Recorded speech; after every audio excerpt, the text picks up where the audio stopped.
ikaze kuri Mukire Entertainment. Uyu munsi reka turebere hamwe uburyo wakorera amafaranga wifashishije ChatGPT. ChatGPT ni ubwoko bwa Artificial Intelligence cyangwa se AI bwagufasha gukorera amafaranga, kuko buriya ChatGPT ikora ibintu byinshi bitandukanye. Mu gihe wayikoresha neza uzi icyo ushaka, yagufasha kwinjiza amafaranga, ariko nawe nyine bikagusaba kuba hari icyo wakoze. Ntabwo ari ibintu nakubwira ngo ni ibintu uzakora gutya gusa ubone amafaranga, ni ibintu nyine bizagusaba gukora. Rero mu buryo bwinshi butandukanye ngiye kukubwira buzagufasha kuba hamwe n'ino ChatGPT wakwinjiza amafaranga runaka, nibwo ngiye kubabwira muri iki kiganiro. Niyo mpamvu ukwiye gukora kora like niba utarayikora, ubundi ukore na subscribe niba utarayikora, ubundi kuba bikoze mwese ndabashimiye cyane. Mbaha nikaza nyine mu kiganiro, aho wagira igitekerezo cyangwa se ikibazo wakitwandikira muri comment, nacyo tukazakirebera hamwe mu bindi biganiro biri imbere. Ngeritwa Mr Sam, nabahaye ikaze.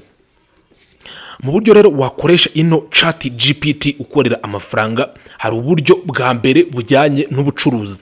Buriya ChatGPT ubu ngubu isigaye ifite uburyo buri updated, ku buryo igendana n'amakuru agezweho. ChatGPT za mbere ntabwo zatangaga amakuru y'ako kanya, akeshi wasangaga zitanga amakuru yo mu myaka yatambutse, urugero nko guhera mu myaka 3 yatambutse, ariko ubu ngubu isigaye iri updated cyane. Nko ku bantu bakoresha ino ChatGPT iri pro nyine bisaba kwishyura nk'utudolari duke, ino ChatGPT ubusanga igendana n'amakuru agezweho ako kanya. Iyi ChatGPT rero yagufasha mu bijyanye n'ubucuruzi mu buryo bukurikira.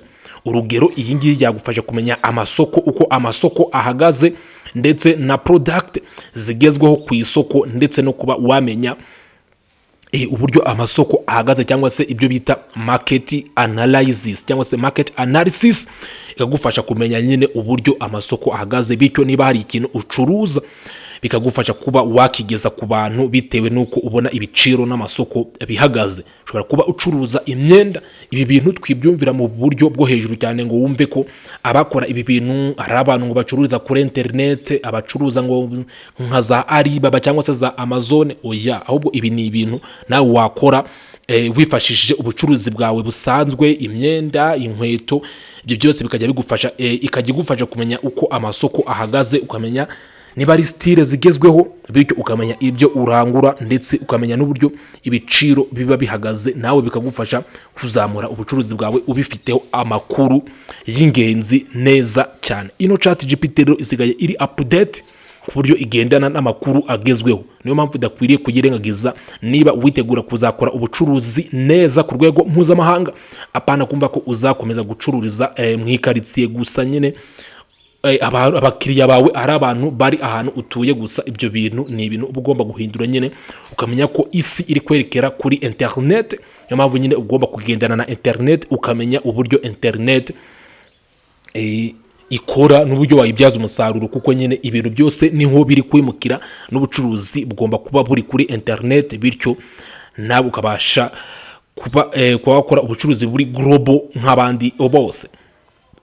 Uburyo bwa kabiri rero buzagufasha hamwe n'ino ChatGPT kuba wagira amafaranga winjiza, ni ibintu bijyanye na content creation. Ya kuba wakora content ukazishyira kuri social media zitandukanye, nko kuri YouTube cyangwa se Facebook cyangwa se Instagram cyangwa se TikTok. Ibi byose ni ibintu byagufasha hamwe n'ino ChatGPT, ukaba wabikora neza ukabibyaza umusaruro. ChatGPT rero muri content creation igufasha mu buryo butandukanye. Urugero, ChatGPT ishobora kugufasha kubona amashusho, ishobora kugufasha kubona amafoto uzakoresha, ndetse ishobora no kuba yagufasha gutegura ibiganiro uzaha abantu. Ishobora kuba yagufasha gukora inkuru bitewe n'icyo wayibajije. ChatGPT buriya ni ikintu cyiza cyane udakwiriye kwirengagiza mu buryo bwa content creation, kuko ikora ibintu byinshi cyane. Urugero, ushobora kuyibaza ati ntegurira inkuru runaka ku mateka runaka, inkuru ku kintu runaka. Iyi ChatGPT ibyo byose ibifitiye ubushobozi bwo kuba yabikugezaho neza cyane, ugakora content nk'abandi, ugakora amafoto meza. Kandi ChatGPT ntabwo ibintu byayo mu gihe ari amafoto wafashe, ari inkuru wakoze, cyangwa se ChatGPT yaguhaye ukayirikodinga mu ijwi ryawe, ugafata ayo mafoto ukayeditinga ukayashyira kuri YouTube, nta kibazo cya copyright uhura nacyo. Nuko ngo nyine ChatGPT muri content creation ifite akamaro ku buryo wayikoresha ugira amafaranga winjiza. Uburyo bwa gatatu ChatGPT yagufasha kuba wagira amafaranga winjiza nibijyanye no gusesengura cyangwa se gusobanura amakuru cyangwa se ibya translation, language translation.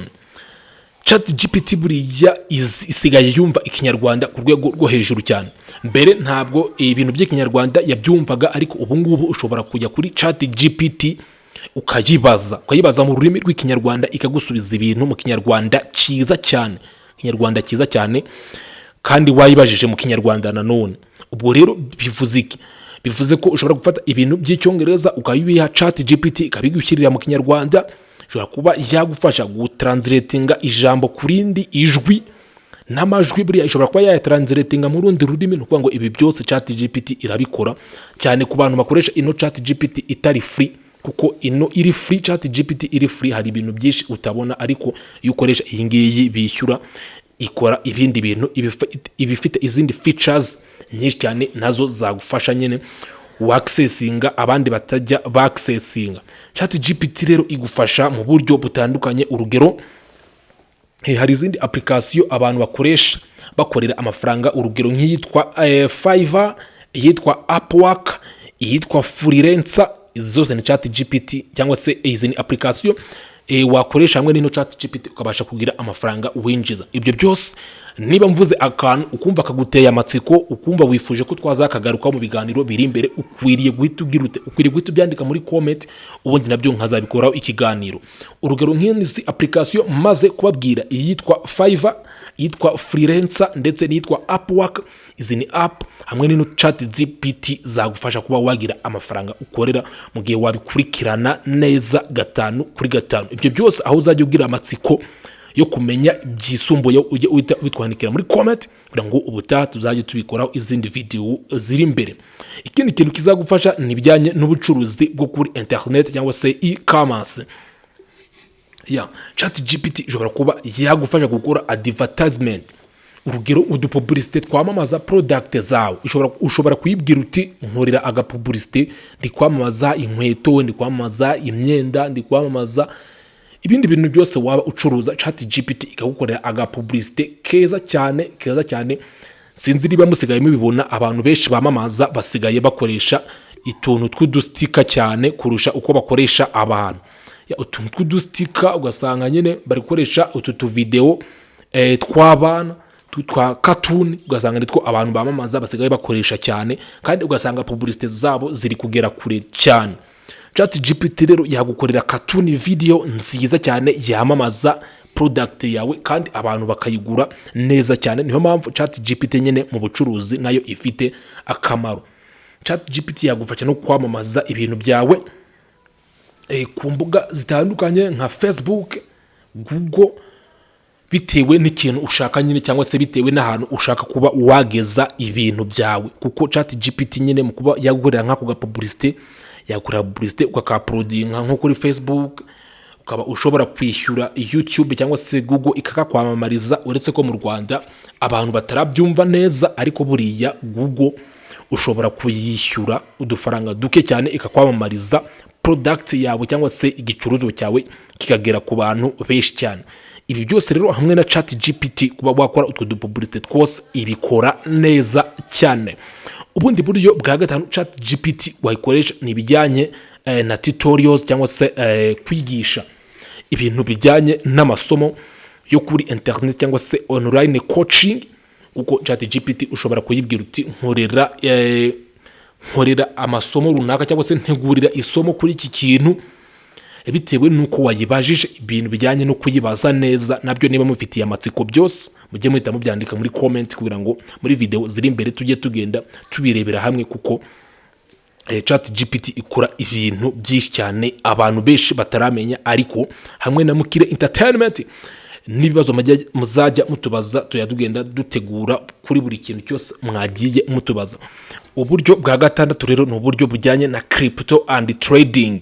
Ibi ngibi hari uburyo ubikora ibintu bya trading ndetse na crypto, hamwe na chat GPT ukayibaza neza uburyo bikora, ubundi ikakwereka inzira akantu ku kandi, bityo ukamenya uburyo bikora nawe ukaba wabikora neza cyane. Ibi bintu rero bisaba ubumenyi kuko bigira ingaruka iyo utabikoze neza, birimo riske. Ni ikintu, niyo mpamvu nabisize no ku mwanya wa nyuma, ni ikintu ukwiriye kwitondera kuko ibintu ngo bya crypto na trading ntabwo ari ibintu byizewe neza umuntu yabashishikariza, ariko ibi bintu byose twavuze hejuru uko ari bitanu byo ni ibintu byizewe kandi ni ibintu biramba by'igihe kirekire. Ariko ibintu bya trading iyo utabifiteho amakuru ni ibintu birimo risk, niyo mpamvu ukwiriye kuba wabyitondera, nayo mpamvu nabisize ku mwanya wa nyuma. Ariko nabyo ntabwo nabura kubibabwira kuko nzi ko hari abantu babikora bakagira amafaranga babikuramo. Hamwe na chat GPT rero ushobora kuyibaza amakuru neza cyane, ikajya ikubwira uburyo bikora, nawe ukabikora ugasanga nawe ugize amafaranga ukuramo. Hamwe na chat GPT ikabigusobanurira neza cyane, upfa kuyibaza neza nayo igusubiza neza cyane. Ushobora kuyibaza mu Cyongereza cyangwa se ukayibaza mu Kinyarwanda, ibyo byose izajya igusobanurira neza 5/5. So reka mbashimire wowe ugeze aha ngaha ukireba iyi video, ndagushimiye cyane. Ukande like niba utarayikora, ndetse ukore na subscribe, ubundi aho wagize amatsiko cyangwa se aho mva ko twazatindaho cyangwa se twazavugaho mu bindi biganiro biri imbere, byose ubyandike muri comment. Reka mbashimire mwese, ndetse nshimira na Fabrice ubagezaho ishusho rimeze neza cyane. Man.